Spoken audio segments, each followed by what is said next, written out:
Hey there everyone, That Sexy Nerd is back again, and well, never seen this movie again. I know y'all are gonna jump on me for that, but never seen this one. I never seen Willow.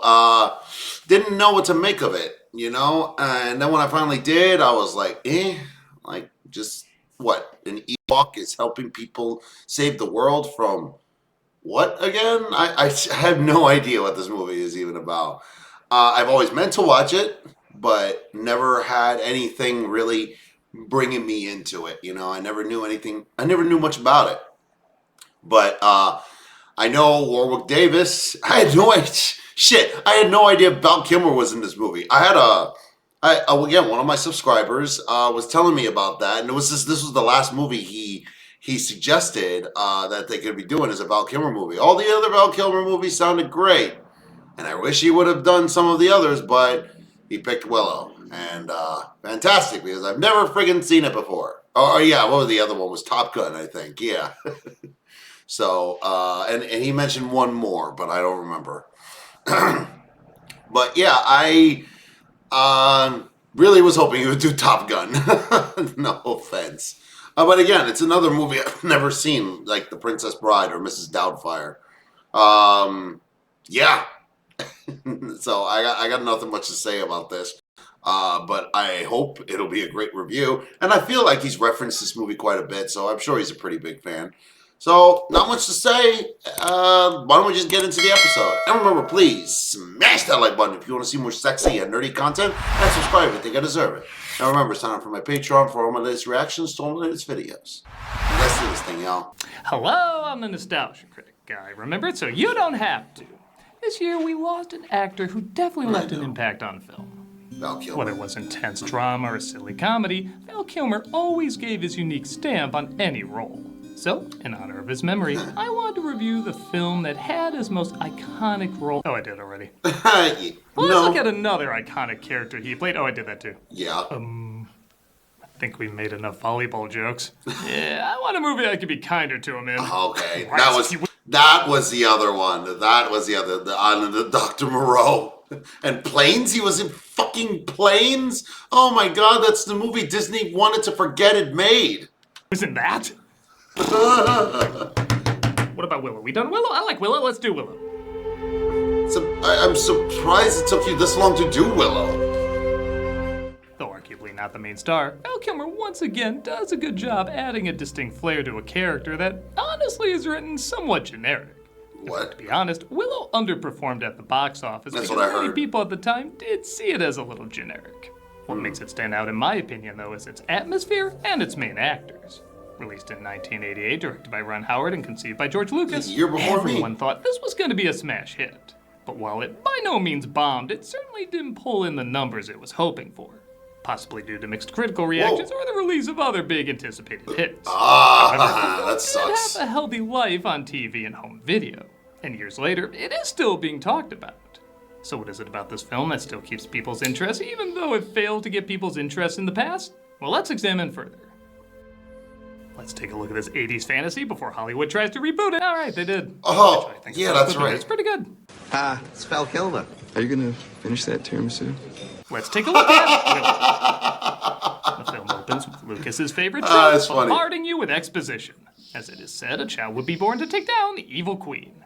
And seeing how Lucas's other favorite trope is Jesus symbolism, the evil ruler tries to destroy every newborn pregnancy. Oh no, jeez, Moses again. They're going to kill her. You know, it's really funny, really super duper funny. By the way, he doesn't even mention Prince of Egypt. But anyway, I did Prince of Egypt, and yeah, it's Moses. That's so weird. The baby is taken away in secret. Great security in this place. As the credits roll, and Christ! Is this whole film just with the baby hallucinated before she froze to death? How the hell do they survive this?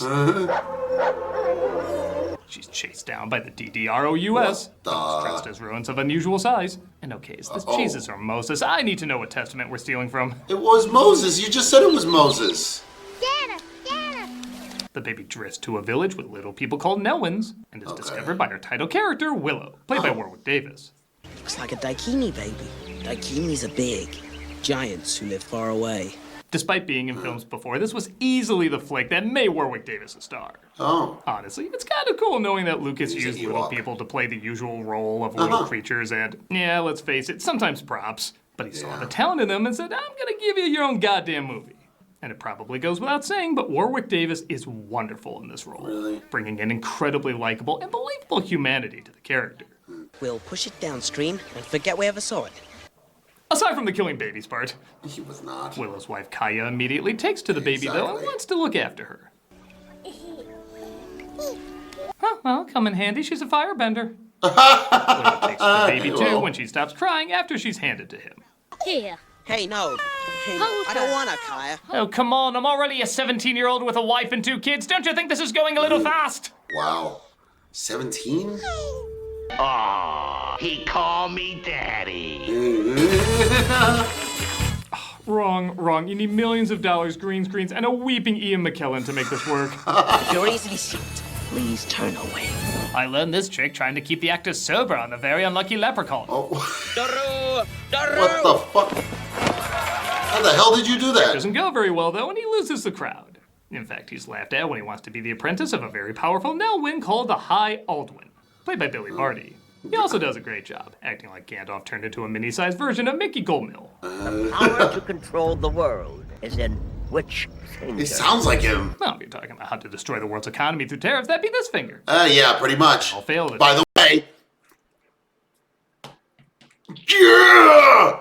Test and a new apprentice isn't chosen. The village is attacked by one of the beasts from earlier, though, but they managed to kill it off. What are they, When the sheep? killer was looking for the baby, they decide to tell the town what's going on. This child must be taken beyond the boundaries of our village. To the Daikini Crossroads. Who do that? Unfortunately, I must preserve the sacred role of not it, so somebody else must take the journey. The village nominates Willow, but the High Aldwin says he has to look at his magic bones to decide. The bones tell me nothing. They're actually the remains of a fairy brothel I stepped on. Don't ask me why I was going there. You have any love for this child? Yes, I do. The bones are just an excuse to see if Willow really cares for the child, which he says he does. So it's decided he should take her. Other Nelwyns agree to go with him, as before he sets out on his journey, Willow admits to the High Aldwin that the finger he really wanted to pick was his own. That was the correct answer. You lack faith in yourself. You have the potential to be a great sorcerer. Far more than the little sorcerers down the road who only have the power of possessing our nightmares. God. He gives him magic acorns, which he says will turn anyone he throws them at into stone. Yeah, I trust a guy who said many of his magical ways were bullshit. I'm I love the sorry. fact that they do show that he's magical, but he doesn't always know how it works. Go in the direction the bird is flying. What? Back to the village. Ignore the bird. Follow the river. Blair Witch would be over a lot faster if they just did that. They begin their journey, but the evil Queen Bev Morta, played by Jean Marsh, sends her top Skeletor to find them. Help my daughter to find that tiny, helpless baby. Baby of the prophecy. Sorry, just wanted to show I was the bald guy from Raiders. Oh, okay. Good to know. Give me some water. Bill Kilmer. Our heroes make it to the crossroads, but they also discover a prisoner named Matt thought he Mardigan, was played the by Bill baby. Kilmer. Water. Hurry up. He's looking right at us. Well, I better do what he says or he'll stay in that cage. Wait, why are we negotiating? Let me out of here. I'll take care of the baby. I'll admit, when I first saw this movie, I didn't even recognize Val Kilmer. Yeah. Which, yeah, I was 6 and didn't even know who Val Kilmer was, but when I did later, I didn't connect him back to this film. Wow. All that hair and makeup and, again, a unique performance from what I usually saw of him really did just make me see this character. We can't give it to him. Somebody put him there for a reason. Trust him completely. Burglecut, you're a troll dumb. Don't let him talk to you that way, Burglecut. All of them except Mika, played by David Steinberg, say they're fine leaving the baby with him and head back. Everyone who crosses their path isn't interested in the baby, though. However, Matt Mardigan meets an old friend named Arik. I still serve Galadorn. You serve no one. Sit in your coffin and rot. Well, half-friend. When I get out of here, I'm gonna cut your head off and stick it on a pig pole. It is impressive that Kilmer spends 10 minutes of this movie in that tiny cage, and yet he's still energetic and doesn't in any way feel limited by it. Let me out of here. I'll take care of the baby, I swear. Let me borrow that spear just for a minute. Johnny Depp is watching this thinking, hey, I can take this and push it to tiresome. You want to go back to your families. I want out of this cage. Let me take care of that baby. I'll look after her like she was my own. He manages to convince him he wants to look after the baby, and he ventures forth to... Steal the I guess baby. he never say where he lived or where he was going. Nah, well, I'm sure it was still a wise choice. I stole the baby! I stole the baby! What? Why do we get an image of Mad Mardigan just tossing the baby in the burr, picking it up midair? Attacked by creatures called brownies, which I think you'd have to have a few in order to see. Yeah. Oliver travels them in effects that, okay, are a little obvious, but for 1988 are still pretty damn impressive. Welcome to my kingdom. They're approached by a mysterious force named... Yeah, my dyslexic ass. Cinderella? I'm calling her Cheryl. Cheryl Name is Linda? Alora, and she Cheryl must be Linda. taken to a sorceress who will take her to a good king and queen. Why can't she take her instead of Willow? Because it's too convenient. Pretty. Yay. Willow And says he needs naked. to go on this mission alone and sends Why? Migosh home. Two of the brownies accompany him, though, one of them played by Kevin Pollak, but they Oh. don't seem to be welcomed in many places. Get out of here! Peck! Get out of here, I took you! We already got fresh hobbit on the stove. The brownies fight over a love potion the fairies gave them, and yeah, you're gonna wish Migosh was the companion who stuck around. Oh, no, Kitty! No! Imagine what the children will look like. Millions will be erotically confused. Yeah, seriously, it's Maybe gonna this eat is why I you. was extradited from the borrowers. My husband's coming! How do I look? Cover your face! Not you. Wow, Val he really Kilmer. was Johnny Depp before Johnny Depp. What? This is my husband, Lug. Big husband. I like a woman with an 11 p.m. shadow. You! Are you the mother of that child? They're approached by the Queen's men, led by her daughter Sorsha, played by Joanne Whalley. And I think this moment is supposed to be serious, but man, does it make me laugh. Let me see it. No, don't let her. Could the staging be a little less Muppet Show? They manage to escape, though, and outrun the soldiers. You better clear out. Willow, What the before hell are come you still back. wearing that dress I'm gonna for? try out for the matchmaker in Mulan. Seriously, why are you still wearing that Willow dress? does realize Mad Mardigan is a good fighter and could use him on his journey. I am hungry. Go get me some eggs or something. We are not afraid of you! Now! Davis is like, hey, as long as I'm not the tiny comic relief this time. We made it. We have led you to the Still island a of the tiny. sorceress Spinwasel. They make their way to the island where they agree to part ways. And in yet another bizarre parenting choice, Willow leaves Alora with the brownies while he rows to the island. We will guard her with our meager lives. Yes, the bite-sized Tribe at Yahoo series is no doubt a dilly. Yeah, He's somewhat let down when he finds the great sorceress named Finn Rizal, played by Patricia Hayes, is actually a wombat. that's a possum. Great sorceress. That's me! That's a possum. This can't be right. Judge me by my singing horse effects from Three Amigos, do you? She says the evil queen transformed her, a and possum. hey, our fellowship can be even more adorable. Why not invite her along? However, it looks like Mad Mardigan is captured again. Lose your skirt? Still got what counts. Not for long. I swear, every time he's caught, it looks more and more like an OnlyFans request form. And our Jesus. heroes are once again taken prisoner. Rizal helps Willow perform a spell, but it just transforms her into a crow. Oh, well. Oh, some Batwing broth will fix that up. And Mardigan gets hit with a love potion, though, and you guessed it, falls in love with Willow. No, Oh, this no. isn't Lord of the Rings. He falls in love with Sorsha. Wake from this hateful sleep. It deprives me of your beauty. Her hair is almost as long and beautiful as mine. One move, jackass, and you really will be a woman. Her humor is very cut-off dick-based, isn't it? Yeah. But here's a shocker. She gets turned on by Val Kilmer confessing his love for her. Your touch is worth 100,000 deaths. What goes on here? Oh, Nothing anymore. Val blocker. shit. They manage to fight their way out. You are great. Yes, you are. Mardigan, the Great Maker. And they end up going shield sledding. What the fuck was that? That sword throw? What? No, one of Willow's spells turned him into an Annabelle doll. And also, the other one was not Val Kilmer. Mad Mardigan falls off. Willow crashes into a village and... Okay, I know What? the type of film I'm watching, but whenever this scene plays... Well, Mr. Chairman, it's just that most of the members in Staffordshire feel the whole thing's a bit silly. Bit silly. The soldiers follow him, so they find a place to hide, ironically bumping into Auric, also finding a place to hide. For once, they actually capture someone as they take Sorsha prisoner. well. You said you loved me because I'm your sun, your moon, your starlit sky. Oh my god, did I say that? I'm falling in love with myself. I will say, for such a bizarre setup, these two do surprisingly have chemistry. It's one of the few times a couple both loving and hating each other actually kind of works. Really? It feels under the spell most of the time they get old, but it wears off and he isn't sure if it's still in his system. That combined with Saoirse's mixed feelings about her mother does make this weirdly believable and fun to watch. That Morrigan, come on! She gets away though, however, our heroes make it to the king and queen. Damn it! But they discover everyone is frozen today. Yeah, you get it. Willow tries using his magic again, but turns Roselle into a goat. Willow! This poor girl. Oh gee, I'm sorry, can you hold these acorns? Ah! The army approaches, and I love the fact that what stops them is literally just locking the door.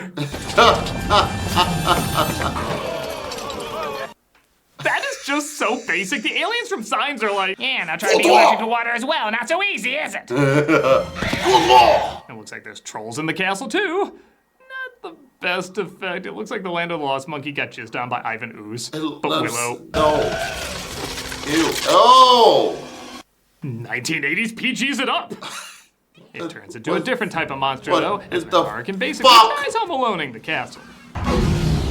What in God's name? And the keying effects aren't always great, but this is still pretty well animated and intimidating. Really? My wrist back! I should point out, by the way, the official name of this monster is the Eborsisk. And in case you're wondering, no, they didn't like this movie. Of course not. There is something really funny about these two fighting this whole army off, just both being really clever and really stupid at the same time. Quiet, or I'll turn you into a suitcase! Who does that cabbage think he is? Saoirse finally decides, screw it, she'll be his Huckleberry. He stabs the beast in its head, causing its head to blow up. What? We don't know the anatomy of this thing. Maybe it's how it works. Maybe. But the general takes Allura. Or this Raggedy Ann doll standing in for Allura. Oh, I can't help but feel partly responsible for this. Prepare for the ritual! Allura's taken to the queen, but our heroes, along with Aric's army, are following close by. Pigs! You're all pigs!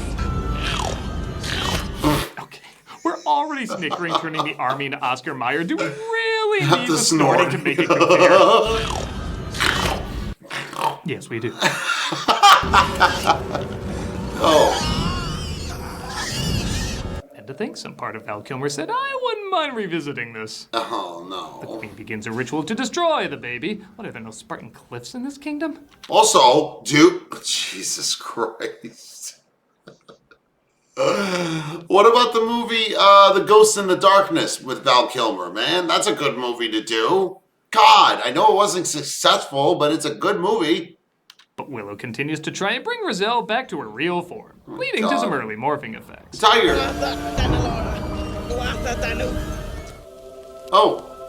Ooh, it turned you into the lady from The Shining. She transforms the army back to human, and they try to figure out a way into the castle. Wow, that baby-killing ceremony really takes a while, doesn't it? Could have turned her into a pig and had pork tenderloin at this point. We call upon you to surrender! Shoot 2 arrows at them, or open our doors and leave them open again at the bright as evil fortress. The army rises from holes they dug. Again, I guess none of the guards were really looking out over anything while they were digging that. Maybe not. And they invade the castle. And I just love the bizarre, non-threatening way the queen says the name of her returned arch-enemy. Roselle. That is the most Mean Girls way to say something. Roselle. Roselle. Traitor child. I must despise you now. That's also kind of a Mean Girls phrase. I must despise you now. Your powers have gained in strength, Roselle. That's what she probably was. She was probably a homecoming queen, a prom queen, and she just never grew out of it, no matter how old she got. So she's basically the proto, what was it, New Housewives of New Jersey or whatever. No, I really should get one of my other heads to deal with this. Hi, Mombi. I had no idea. Ha! You thought you could interrupt the mere 12 hours left of me killing this baby? Willow rushes in to help as the general kills off Arik. No well. What was that? Did he have an Uber waiting during that battle cry? He just really thought it was really cool. All right. Sorry about the ride share. This is what you get for trying to save a couple bucks. It just doesn't help that Arik doesn't exactly die the best.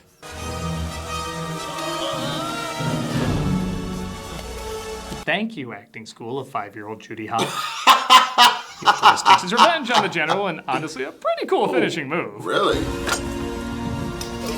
Oh. That is still one of the gooeyest stabs I ever heard. And I love for all the knowledge and magic and sorcery these two are using sometimes. You just gotta punch a bitch. Fuck that bitch. Fuck that bitch. Fuck that you broke bitch. my weird Batgirl hat. I'm a great sorcerer. Willow uses the magic acorns on her that start to work, but then suddenly fizzle. What? And I know this wasn't a thing yet, but this was pretty damn close. Is that the extent of your powers, little one? Does any of what this character built up have a payoff? A mean girl. He uses one of his magic tricks to fool her, making her think he made the baby vanish. Oh. This causes her to lose her balance and send herself into the netherworld. A little forced, but I like the idea of him using a magic trick to fool a powerful sorcerer. Fine. It's a solid idea. Fine. Speaking of But solid, all still the people in the previous disappointing. castle are broken out of their shells, including the king and queen, and order is restored. I suppose I should answer for my countless murders and war crimes, but my dress and hair are so pretty now, I must be good. Whatever. I'm sure she was too pretty to be judged. Or, I mean, there's plenty of ways you could say that. You know, she just married into, or she was probably a family member. You know, the royal families, the people, rich people, they're always going to be and always have been corrupt. Willow heads back home to a hero's welcome, and he's reunited with his family. Oh. This leads to the final epic line of absolutely nothing. Okay, the third act's a little rushed, but honestly, I still think this film's a lot of fun. Okay. Everything meets the standards it's establishing without necessarily surpassing. That is, except for the pacing, which even during the weaker moments still kept my interest. And as I mentioned before, the acting. Warwick Davis is a wonderful lead. Everybody's doing their best to play their roles either in a believable way or an entertaining way. And I know it sounds weird, but I really do love Val Kilmer in this. Yeah? I know it's weird focusing on this film, seeing how he's done much better performances, but I really do think this one's underrated. For a role that doesn't really offer anything that new, he does bring a unique energy to it that makes someone who should be generic very fun and interesting. I feel like he really gave his all in this performance, and let's be honest, he could have coasted if he wanted, and I think it still would have turned out okay. It shows how much effort he put into this performance, and also how much effort a lot of people put into this little, yet memorable, fantasy adventure. It could have been just that, you know, he didn't put that much into it, and he just naturally was that excited and happy to be in a movie and be relaxing in a movie that he didn't have to put his all in. I'm a nostalgia critic guy, remember? So you don't have to. Yeah, honestly, that does seem like a very nice movie. It's not something I would have gotten into. It's like, if I had watched it when I was younger, maybe I would have appreciated it more, but I feel like as an adult, it's like, eh. But, you know, I could be wrong. I should honestly try and watch that. But I just never, I don't know. I have to, I have to work on my videos, and I have to see how to get them up on the, on YouTube. Copyright and everything. But yeah, very solid movie. Poor Val Kilmer, you know. Yeah, rest in peace, guy. I wish he was still around to make more movies, but, you know, that's how life is. And, yeah, I gotta see. Hopefully, he eventually does some more Val Kilmer movies, because he's done some pretty good ones. But anyway, please smash that like button if you want to see more sexy and nerdy content, and subscribe if you think I deserve it. And remember to sign up for my Patreon for all my latest reactions to all my latest videos. And I'll see you on the next episode.